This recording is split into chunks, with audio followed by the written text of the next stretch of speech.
Eh bien bonjour à toi. Aujourd'hui nous allons voir le burn au niveau des crypto-monnaies. On va voir si oui ou non il a une réelle utilité à être sur un crypto-actif. En général, il rassure les investisseurs. Les investisseurs sont dans l'espoir que le prix du token monte grâce à ce mécanisme de burn. Mais alors, comment ça fonctionne ? La plupart des tokens ont une offre de total supply. L'offre de total supply, c'est le nombre de tokens qui est en circulation maximum. Ça veut dire qu'un token qui sort, il dit voilà, j'offre 1 milliard de ces tokens. Eh bien, il n'y en aura pas un de plus. Et ceci est l'offre de total supply. Sauf exception, les tokens qui ont un total supply infini. Mais eux aussi utilisent une fonction de burn, pas tout à fait pour la même chose. Le burn sert réellement à réguler l'offre totale. Elle intervient en général sous forme de taxes achat et vente. Un pourcentage est reversé à une adresse dite morte. Plus exactement, une adresse que personne ne détient. Les tokens ne seront donc pas récupérables et ils sont décomptés de l'offre du total supply. À noter que le burn peut être aussi provoqué par les créateurs d'un token, qui détiennent un wallet lié à l'écosystème de celui-ci. En général, ils ont des wallets pour le marketing, pour les pools de liquidité, mais aussi pour répondre à l'offre des exchanges. Bref, ils ont souvent des wallets liés à cet écosystème. Et ils peuvent choisir de burn une quantité de tokens de ceux-ci pour justement faire accroître leurs tokens et avoir de moins en moins de tokens en circulation. Ils peuvent le faire pour des anniversaires, il y a aussi des tokens qui le font tous les mois. Il peut y avoir différentes raisons qui peuvent pousser un créateur à faire du burn au niveau de sa crypto-monnaie. Mais il faut savoir que cette deuxième solution existe, elle est utilisée sur différents crypto-actifs. En deuxième chapitre, j'ai pris l'utilité du burn. En général, il sert à diminuer le total supply. Dans la théorie, le burn diminue l'offre et la demande reste la même. Du coup, nous avons une hausse du prix. Le prix monte car il y a de moins en moins de tokens pour répondre à cette demande. Il y a une corrélation entre l'offre et la demande. Le fait que le produit se vend cher et que l'offre du produit est insuffisante pour la demande de celui-ci. De ce fait, il n'y a plus assez d'offres pour répondre à cette demande et on a une explosion du prix vu qu'on ne peut pas répondre à toute cette demande.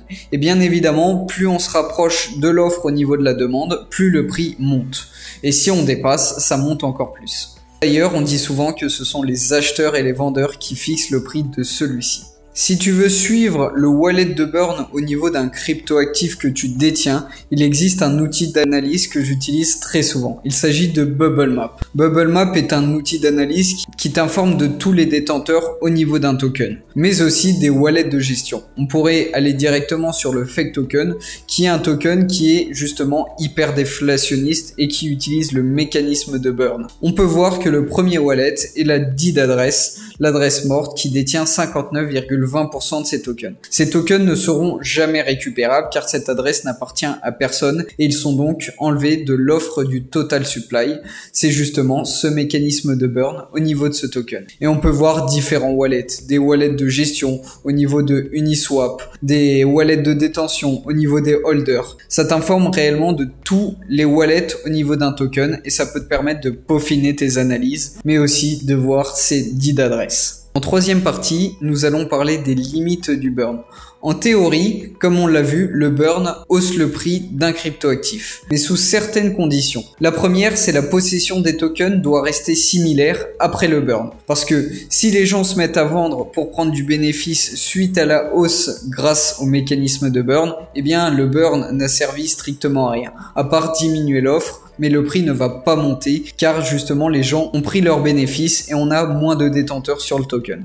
S'il dépend d'une taxation au niveau de l'achat et vente qui est reversée à ce mécanisme de burn, il doit créer un énorme flux d'achat et vente pour être efficace. En gros, le token doit pousser les gens à acheter mais aussi à vendre leur token pour que le pourcentage soit mis régulièrement. En troisième point, il doit être progressif, sinon on va avoir faire un gros pump and dump. Ça s'est vu sur des tokens qui burnent énormément de tokens en un instant. Eh bien les gens, qu'est-ce qu'ils font? Ils voient une énorme prise du prix, ils prennent leurs bénéfices et forcément, s'il n'a pas été progressif, il est contre-productif et les gens prennent leurs bénéfices en général. Malheureusement, souvent ces points ne sont pas respectés et ce burn procure un pump and dump. En conclusion, le burn est souvent assimilé à une solution miracle qui te permettrait de faire prendre de la valeur à un cryptoactif.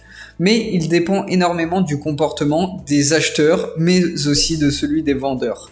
Souvent, le burn est inefficace pour monter une crypto-monnaie car tous les points que je t'ai cités auparavant ne sont pas forcément respectés. Il faut une réelle corrélation entre l'achat et vente et pour qu'elle existe, le token doit susciter un intérêt derrière. Il doit aussi se développer sur du long terme pour être durable. Parce que un cryptoactif qui met un mécanisme de burn mais qui n'a pas une vision long terme et qui ne sera pas là dans quelques années, eh bien ton mécanisme de burn va pas servir à grand chose. Et un token avec une fonction burn sans réel projet derrière ne réussira pas à prendre de la valeur. Vu que les gens vont se désintéresser du projet car il n'y a pas de mise à jour liée à ce token, du coup il y aura de moins en moins de détenteurs malgré ce total supply qui est en train de diminuer. Eh bien pour trouver des personnes qui voudront détenir ce token, ça sera de plus en plus compliqué. Le burn n'est pas forcément un mauvais mécanisme en soi, mais il faut réellement respecter des points très importants pour que le token soit durable dans le temps, qu'il y ait un mécanisme de burn progressif et non pas d'un coup, sinon c'est contre-productif. Et sans tous ces points qui sont respectés, le token ne réussira pas à prendre de la valeur.